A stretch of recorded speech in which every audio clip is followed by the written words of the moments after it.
আপনারা তো স্বাধীন কোন দেশ দেখেন নাই। যারা আপনারা কথা বলেছেন আমি কিন্তু তাদের চোখে পানি দেখেছি।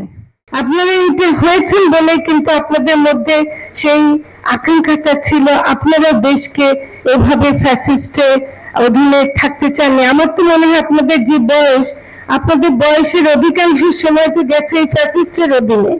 আপনারা তো স্বাধীন কোন দেশ দেখেন নাই।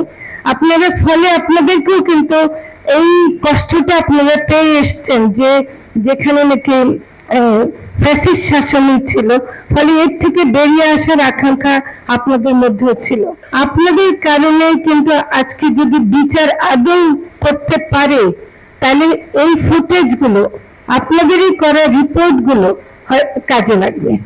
কারণ ডকুমেন্টেশন একমাত্র আপনারাই করে দিয়েছেন।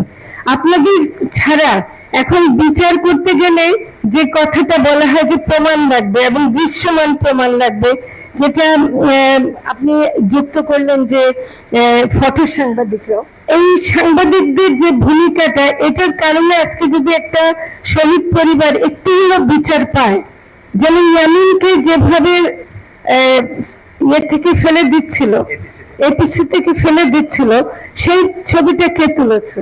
সেটা তো কোনো সাংবাদিকই তুলেছে। তো এই জিনিসটা, এগুলো কিন্তু আমরা মনে করি যে আপনাদের ভূমিকাটা অসাধারণ ছিল এবং এটা আপনারাই করেছেন। কিন্তু এই সময় যারা আপনারা কথা বলেছেন আমি কিন্তু তাদের চোখে পানি দেখেছি। তারা এই কষ্ট করার কথা না। তাদেরকে স্বীকৃতি কেন দেয়া হচ্ছে না? তাদেরকে স্বীকৃতি না দিলে আমাদের সাংবাদিকতা অপূর্ণ থেকে যাবে। আমাদের এই সাংবাদিকতা একেবারেই আর অন্য এটাকে অল্টারনেটিভ সাংবাদিকতা বলতে পারি, বিপ্লবী সাংবাদিকতা বলতে পারি।